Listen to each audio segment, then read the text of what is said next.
बिस्मिल्लाहिर्रहमानिर्रहीम सल्लल्लाहु अलैहि वसल्लम। अस्सलाम वालेकुम क्लास 9। उम्मीद है आप सब खैरियत से होंगे। आज हम करेंगे एक्सरसाइज 1.1 के क्वेश्चन नंबर 4, 5 एंड 6 को। इससे कबल हम प्रीवियस वीडियोस में एक्सरसाइज 1.1 के क्वेश्चन नंबर 1, 2 एंड 3 को डिस्कस कर चुके हैं। इनके लिंक्स मैंने डिस्क्रिप्शन में दे दिए हैं, आप इनसे रिलेटेड भी लेक्चर ले सकते हैं। एक्सरसाइज 1.1 के क्वेश्चन नंबर 4 की तरफ चलते हैं। क्वेश्चन नंबर 4 है name the property used in the following. तो यहाँ पे हमारे पास ये क्वेश्चन है a plus 4 plus B is equal to a plus into 4 plus B. तो इसमें हमें जस्ट ये बताना है कि कौन सी प्रॉपर्टी जो है वो यूज की गई है, उसका नाम बताना है। ठीक है, तो हम यहाँ पे आ जाएंगे अपनी बुक के पेज नंबर 7 पे। तो यहाँ पे देखिए डिफरेंट प्रॉपर्टीज लिखी हुई है। अब यहाँ पे देखिए हमारे पास 1, 2, 3 1, 2, 3 वैल्यूज है लेफ्ट और राइट साइड पे। तो यहाँ देखिए हमारे पास ये जो प्रॉपर्टी है जिसमें 1, 2, 3 1, 2, 3 वैल्यूज मौजूद हैं और बिटवीन में प्लस के साइंस हैं, तो इसे हम एसोसिएटिव प्रॉपर्टी कहते हैं। ठीक है, जब भी 3 वैल्यूज हो दोनों साइड पे और दरमियान में प्लस प्लस का साइन हो तो उसे हम एसोसिएटिव प्रॉपर्टी कहेंगे। तो लिहाजा इस प्रॉपर्टी का नाम क्या हुआ? Associative property. ठीक है, एसोसिएटिव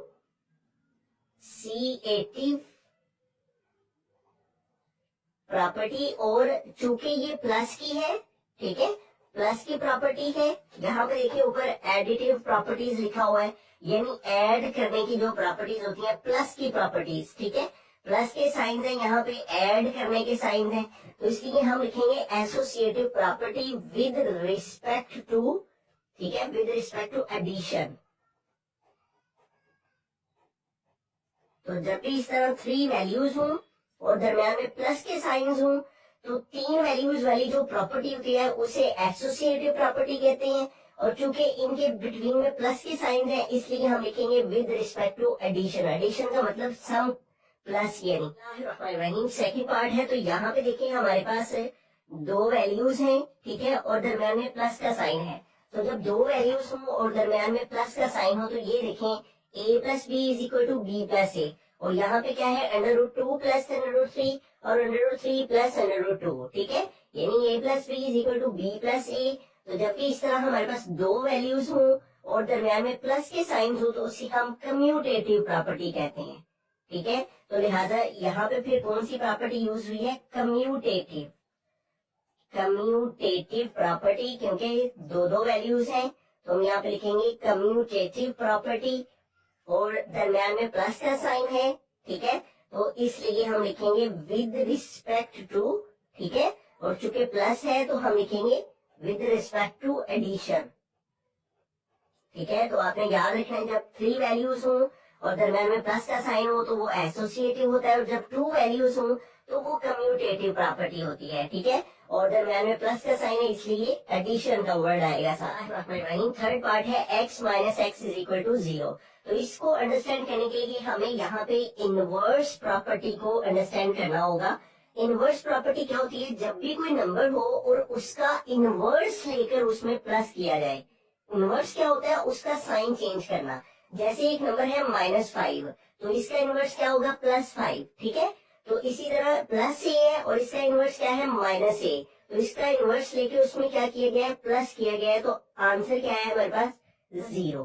ठीक है, तो ऐसी सूरत में जो प्रॉपर्टी होती है उसे हम इनवर्स, एडिटिव इनवर्स, क्योंकि एडिशन की वजह से ये इनवर्स हो रहा होता है। ठीक है, अब यहाँ पे भी बिल्कुल यही केस है, मैं यहाँ पे आपको करके भी दिखाता हूँ। ये देखिए x है, ठीक है, और ये x प्लस का है। ठीक है, और इसका जो प्लस x का हमारे पास जो इनवर्स होगा वो क्या होगा? -x।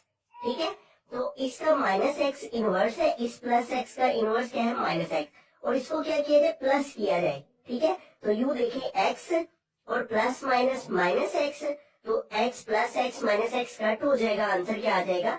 0। ठीक है, तो यूं देखें वो प्रॉपर्टी जिसके अंदर उसका इनवर्स लिया जाए, तो यहाँ लिखेंगे इनवर्स, और ये चूंकि दरमियान में प्लस का साइन है तो इसलिए इसे हम कहेंगे एडिटिव इनवर्स। ठीक है, तो इस वैल्यू का इनवर्स लेकर उसमें प्लस किया गया है, और इसके इनवर्स की वजह से ये इनवर्स है, और दरम्यान में प्लस का साइन है तो इसलिए ये एडिटिव इनवर्स है। ठीक है, तो ये क्या है, एडिटिव इनवर्स प्रॉपर्टी है। बिस्मिल्लाहिर्रहमानिर्रहीम। पार्ट नंबर 4 है। तो यहाँ पे देखिए हमारे पास ए जो है वो इन दोनों वैल्यू से मल्टीप्लाई हो रहे हैं। ठीक है, ये ब्रैकेट का मतलब है मल्टीप्लाई। ए को बी से मल्टीप्लाई करें तो ए बी, और प्लस ए को सी से मल्टीप्लाई करेंगे तो ए सी। ठीक है, अब इस प्रॉपर्टी को क्या नाम दिया जाता है, यहाँ पे हमें पेज नंबर 7 पे आ जाना है। तो यहाँ पे देखिए डिस्ट्रीब्यूटिव प्रॉपर्टीज यहाँ पे मेंशन है। ठीक है, तो डिस्ट्रीब्यूटिव प्रॉपर्टी में जो हमारे पास रियल नंबर 3 हो, ए बी सी, अगर हम 3 वैल्यूज ले रहे हैं और उन 3 वैल्यूज को इस अंदाज से लिखा गया हो, ए मल्टीप्लाई बी प्लस सी, और फिर इनको मल्टीप्लाई कर दिया गया हो, ए को बी से ए बी और फिर ए को सी से ए सी, तो इसे हम कहेंगे is called left distributive property of multiplication और एडिशन के। इसके अंदर मल्टीप्लिकेशन भी आ रही है, ठीक है, और इसके अंदर एडिशन भी हो रही है, तो ऑफ मल्टीप्लिकेशन ओवर एडिशन। ठीक है, तो लिहाजा ये देखिए हमारी ये वैल्यू भी सेम इसी तरह से यहाँ पे A into B plus C, A into B plus C, A B plus A C, A B plus A C. तो ये फिर कौन सी प्रॉपर्टी हुई, लेफ्ट डिस्ट्रीब्यूटिव प्रॉपर्टी। ठीक है, लेफ्ट डिस्ट्रीब्यूटिव प्रॉपर्टी। तो इस प्रॉपर्टी का नाम फिर यहाँ पे हम लिख देंगे कि ये लेफ्ट डिस्ट्रीब्यूटिव प्रॉपर्टी है हमारी। ठीक है, लेफ्ट डिस्ट्रीब्यूटिव प्रॉपर्टी। ठीक है, पूरा नाम लिखना चाहे तो पूरा भी लिख सकते हैं, इतना भी लिखते हैं फिर भी ठीक है। फिफ्थ पार्ट है हमारे पास 16 प्लस 0 इज इक्वल टू 16। तो इसको अंडरस्टैंड करने के लिए हमें यहाँ पे आइडेंटिटी प्रॉपर्टी की तरफ आना है, एडिटिव आइडेंटिटी। अब इसमें देखें ए में 0 प्लस किया जाए तो कोई फर्क नहीं पड़ता, ए ही आ जाता है। 0 में ए प्लस किया जाए तो तब भी ए ही आ जाता है। उसमें एग्जाम्पल के तौर पे यहाँ पे 5 प्लस 0 लिखा है, 5 प्लस 0 भी 5 होता है और 0 प्लस 5 भी 5 ही होता है। तो ऐसी प्रॉपर्टी जिसके अंदर 0 को प्लस किया जाए तो वही आंसर आ जाए, जैसे 16 प्लस 0 तो 16। ठीक है, और अगर 0 प्लस 16 हो फिर भी 16 आएगा, तो इसे हम कहेंगे एडिटिव आइडेंटिटी प्रॉपर्टी। ठीक है, क्योंकि ये एडिशन की वजह से है और ये आइडेंटिटी है। ठीक है, तो यहाँ पे लिखेंगे एडिटिव आइडेंटिटी। ठीक है, जब भी 0 ऐड किया जाए तो वही वैल्यू हमारी आ जाए तो उसे हम एडिटिव आइडेंटिटी प्रॉपर्टी। 6 पार्ट है हमारे पास, 100 मल्टीप्लाई 1 इज इक्वल टू 100। तो जब भी किसी नंबर को 1 से मल्टीप्लाई किया जाए तो फिर वही आंसर आ जाए। ठीक है, तो इसके लिए हमें अगेन पेज 7 पे आ जाना है और यहाँ पे देखिए मल्टीप्लिकेटिव आइडेंटिटी को देखना होगा क्योंकि दरमियान में साइन मल्टीप्लाई का है। ठीक है, और यहाँ पे देखिए ए को 1 के साथ मल्टीप्लाई किया जाए तो ए 1 जार ए, और अगर 1 को ए से मल्टीप्लाई किया जाए तो तब भी ए। जैसे एग्जाम्पल के तौर पे यहाँ पे उसने 5 को 1 से मल्टीप्लाई किया तो 5 1 जार 5। ठीक है, और फिर 1 को 5 से मल्टीप्लाई किया तो तब भी 5। ठीक है, तो इसे हम कहेंगे मल्टीप्लिकेटिव आइडेंटिटी। ठीक है, क्योंकि मल्टीप्लिकेशन है दरमियान में, और आइडेंटिटी जैसे कि हम प्लस में भी पढ़ चुके हैं।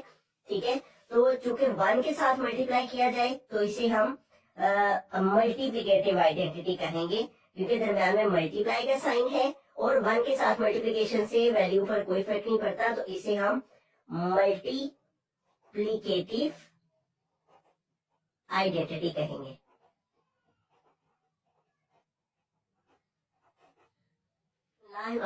सेवंथ पार्ट की अगर चलते हैं तो यहाँ पे देखिए 3 वैल्यूज हैं और वो आपस में मल्टीप्लाई हो रही है, 458 458, और दरमियान में साइन मल्टीप्लिकेशन का है। ठीक है, तो अगेन पेज 7 पे आ जाएंगे। पेज 7 अगर आपको अच्छे से आता है और पेज 7 अगर आप अच्छे से अंडरस्टैंड कर लेते हैं और सारी प्रॉपर्टीज को याद कर लेते हैं तो आपके लिए इन क्वेश्चंस को सॉल्व करना निहायत आसान हो जाता है। अब यहाँ पे देखिए हमारे पास 3 वैल्यूज हैं जो कि आपस में मल्टीप्लाई हो रही हैं। ठीक है, तो यहाँ पे हमें आना होगा एसोसिएटिव प्रॉपर्टी में। ठीक है, यहाँ पे देखें ए और मल्टीप्लाई बी सी और ए बी मल्टीप्लाई सी।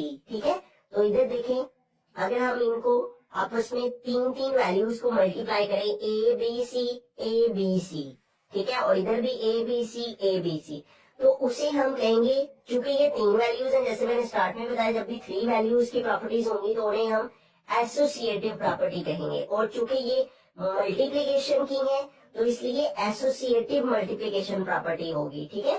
तो हम इसको जो है वो लिखेंगे एसोसिएटिव प्रॉपर्टी, ठीक है, कि ये एसोसिएटिव प्रॉपर्टी है, चूंकि 3 वैल्यूज है इनमें, एसोसिएटिव प्रॉपर्टी, और इनके दरमियान में चूंकि मल्टीप्लिकेशन है इसलिए हम लिखेंगे with respect to multiplication.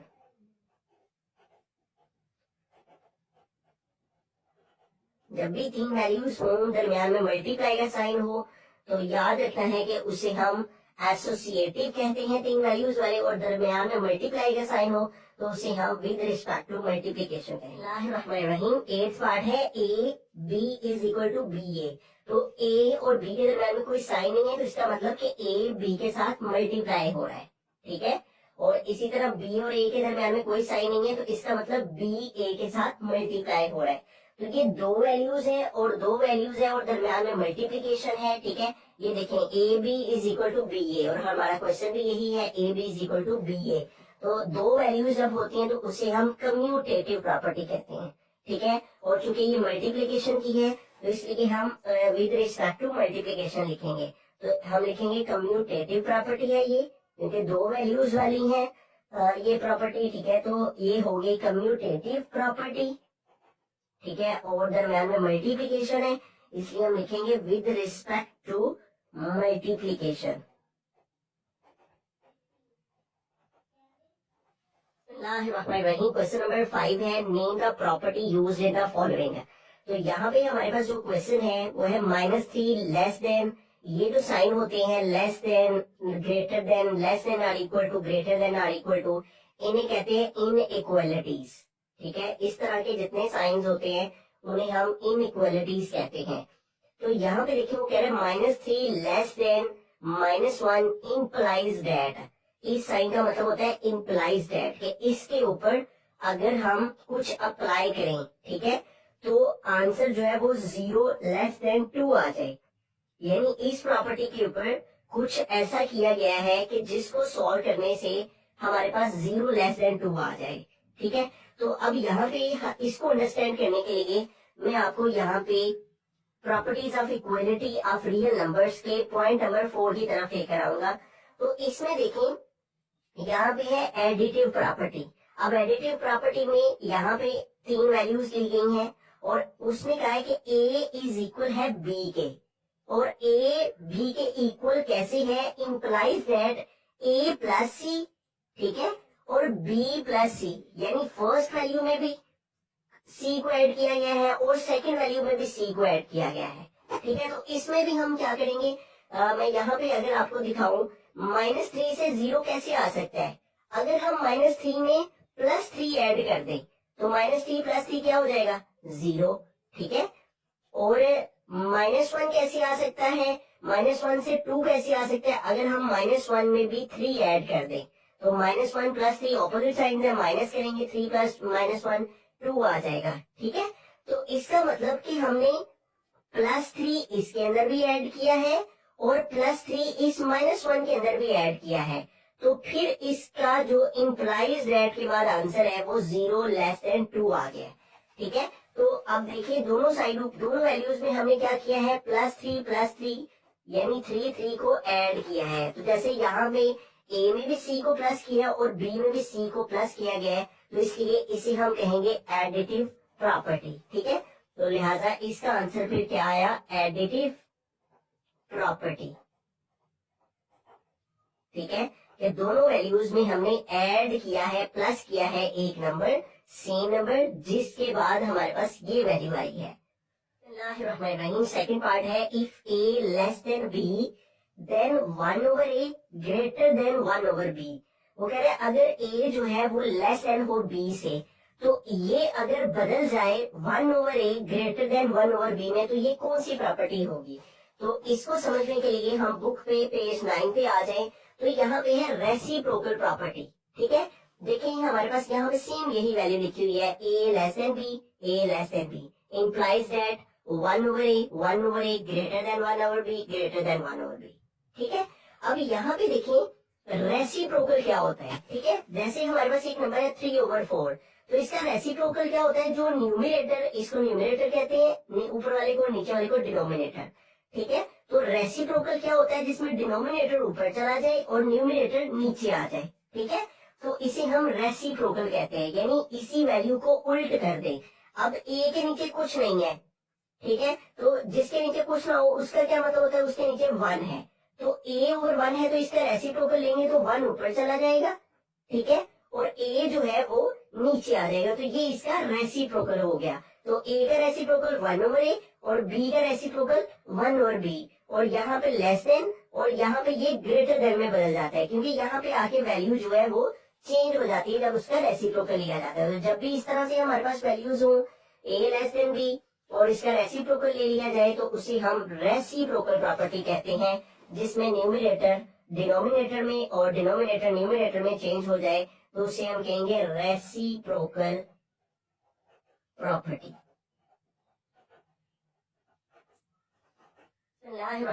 Third part है, if A less than B then A plus C less than B plus C. अब यहाँ पे देखिए वो कह रहा है ए लेस देन अगर बी हो और ए में भी सी को प्लस किया जाए और बी में भी सी को प्लस किया जाए, तो तब ये कौन सी प्रॉपर्टी बन जाएगी। अगर हम ऑर्डर प्रॉपर्टीज में एडिटिव प्रॉपर्टी को देखें, तो एडिटिव प्रॉपर्टी में ये जो सेकंड पॉइंट है इसको देखें, तो ये देखें सेम हमारा यही है, A less than B, A less than B implies that A plus C less than B plus C less than B plus C, ठीक है।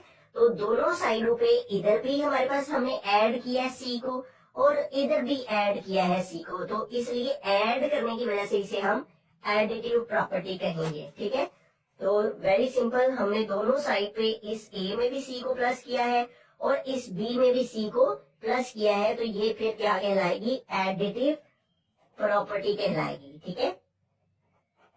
तो हम जस्ट लिख देंगे एडिटिव प्रॉपर्टी। फोर्थ पार्ट के हम चलते हैं, तो हमारा क्वेश्चन है, if A C less than B C and C greater than 0 then A less than B, ठीक है।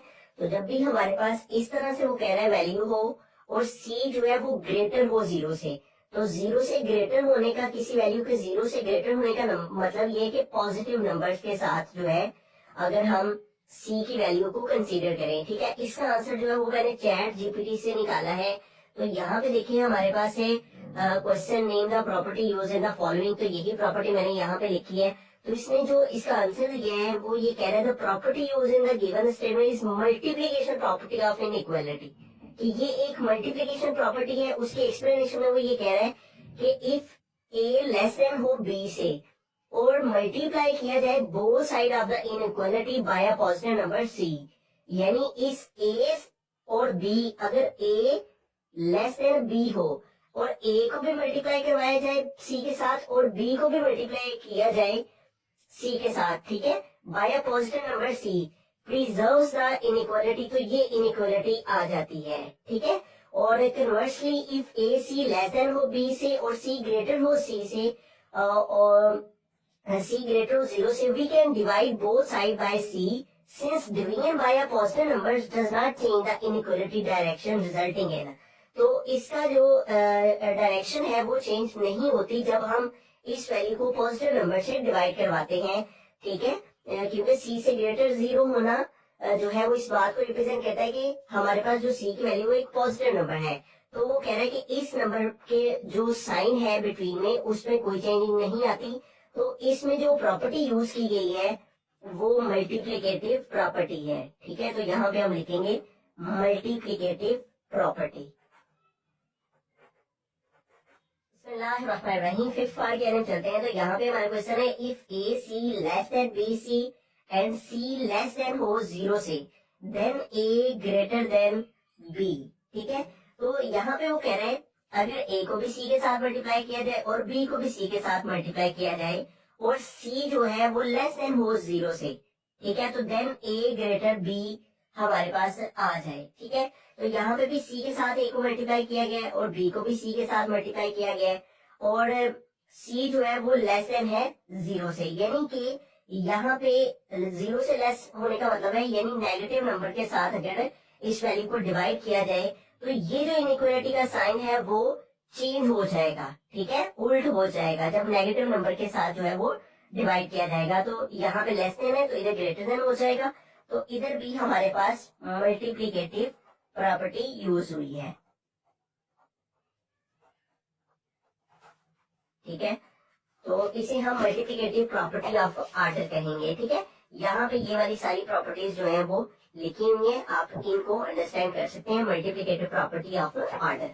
सिक्स पार्ट की हम चलते हैं, तो यहाँ पे कह रहा है इधर ए ग्रेटर हो बी से, आर ए इक्वल हो बी से, या फिर ए लेस देन हो बी से। ठीक है, तो यहाँ पे हम अगर इस प्रॉपर्टी को देखें, ट्राइकोटोमी प्रॉपर्टी को ऑफ ऑर्डर को, तो यहाँ पे देखें ए ग्रेटर बी, तो आ गया ए ग्रेटर बी, ये भी हो गया इसके अंदर ए ग्रेटर बी।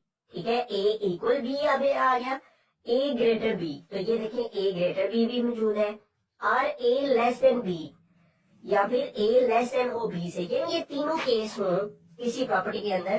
ठीक है, ए ग्रेटर भी हो बी से, ए लेस भी हो बी से, और ए इक्वल भी हो बी से, तो इसे हम ट्राइकोटोमी प्रॉपर्टी कहेंगे। ठीक है, तो इसके सामने हम लिखेंगे ट्राइकोटोमी प्रॉपर्टी। क्वेश्चन नंबर 6 की जाने चल रहे हैं। क्वेश्चन है insert to rational numbers between 1/3 and 1/4।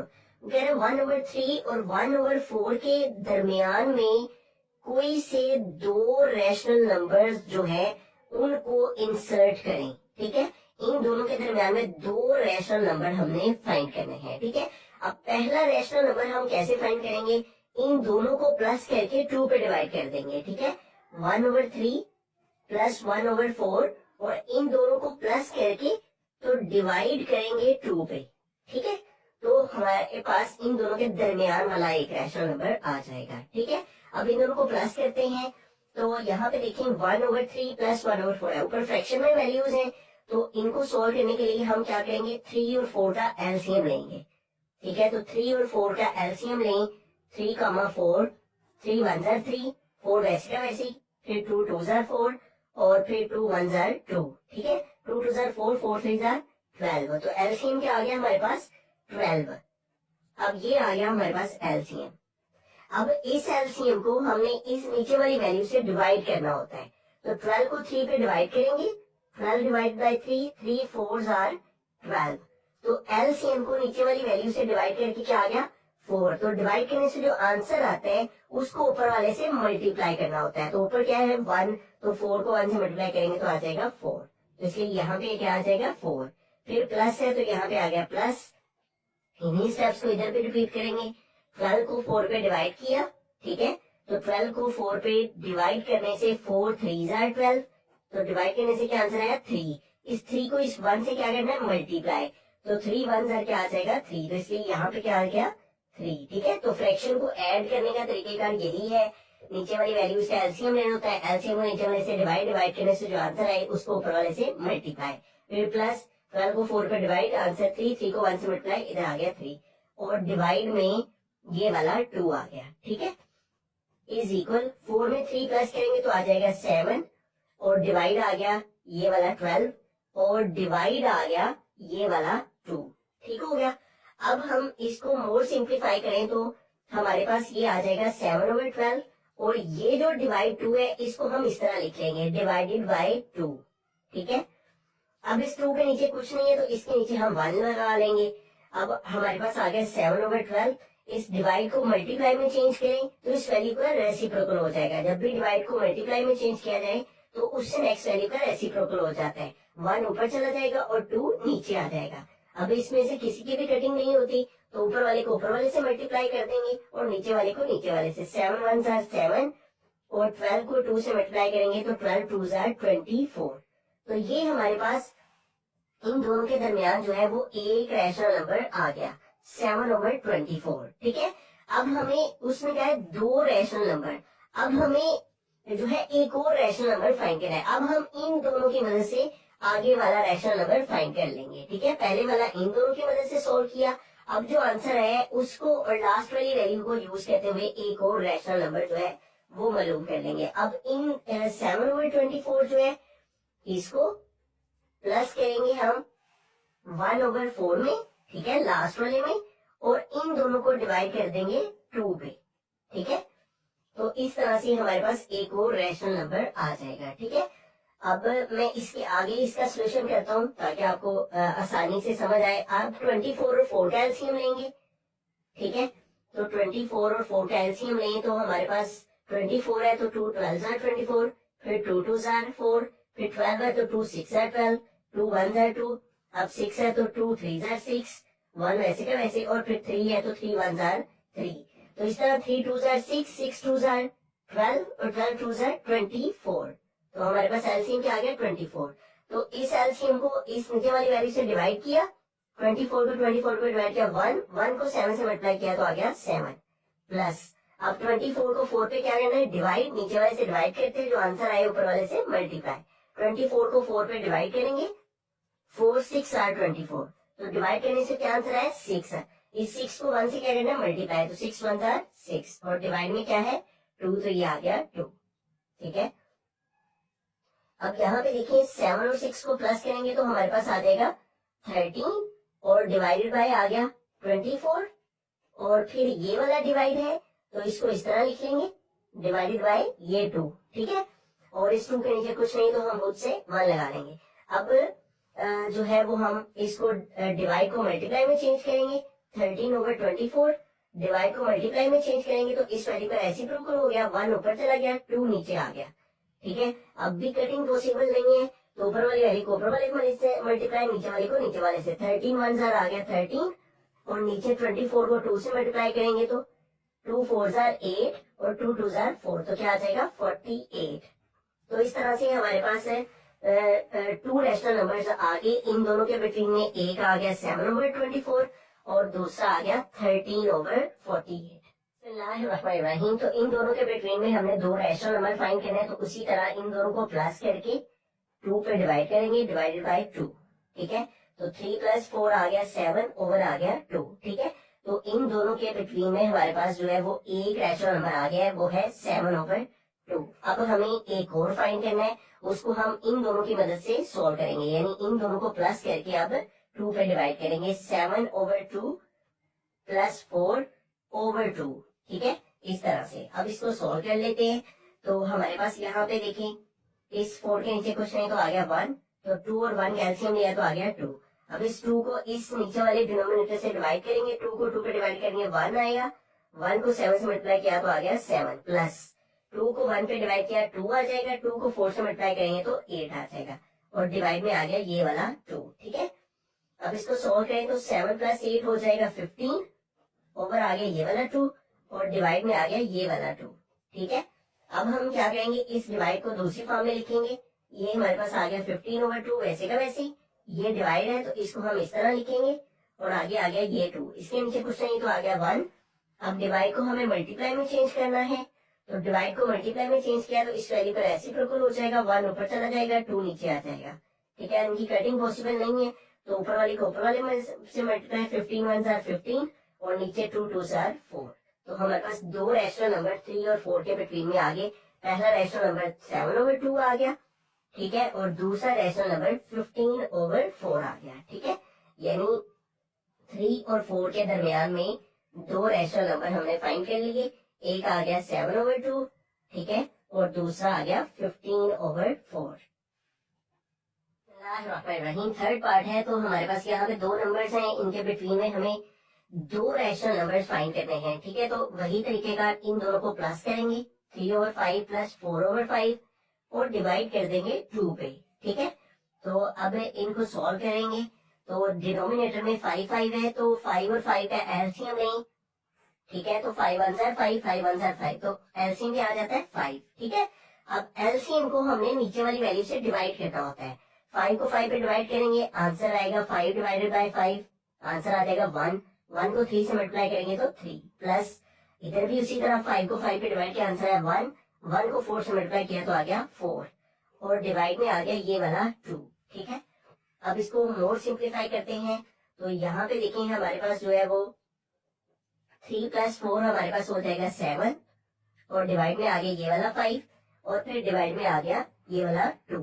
ठीक है, इस तरह से अब इसको आगे सिंप्लीफाई करें तो हमारे पास ये आ जाएगा 7 over 5, और फिर ये डिवाइड है तो यहाँ पे आ गया डिवाइड, और फिर ये 2 है तो यहाँ पे आ गया 2, ठीक है।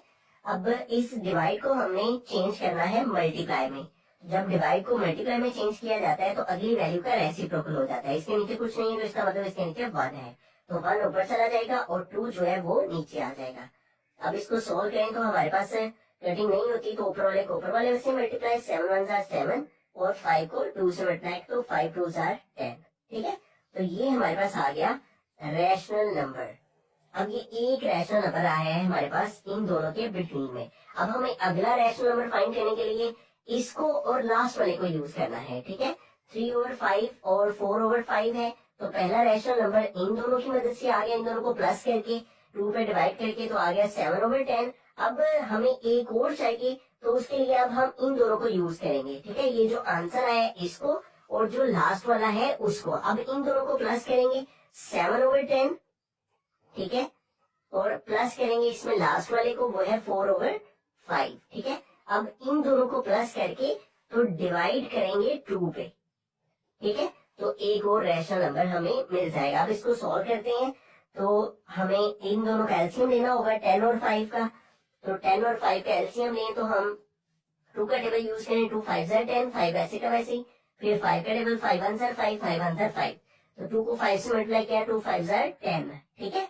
अब एलसीएम को नीचे वाले से डिवाइड करना होता है, तो 10 को 10 पे डिवाइड करेंगे तो आंसर आएगा 1, 1 को ऊपर वाले 7 से मल्टीप्लाई किया तो आ गया 7, फिर प्लस इसी तरह इधर 10 को 5 पे डिवाइड करेंगे तो 10 डिवाइडेड बाय 5, तो 10 को 5 पे डिवाइड किया आंसर आया 2, ठीक है। तो इस 2 को 4 से मल्टीप्लाई 2 4 8 और डिवाइड में आ गया 2, ठीक है। अब इसको सिंप्लीफाई करें तो हमारे पास 7 और 8 15 हो जाएंगे, 15 ओवर आ गया 10 और डिवाइड में आ गया ये वाला 2, ठीक है।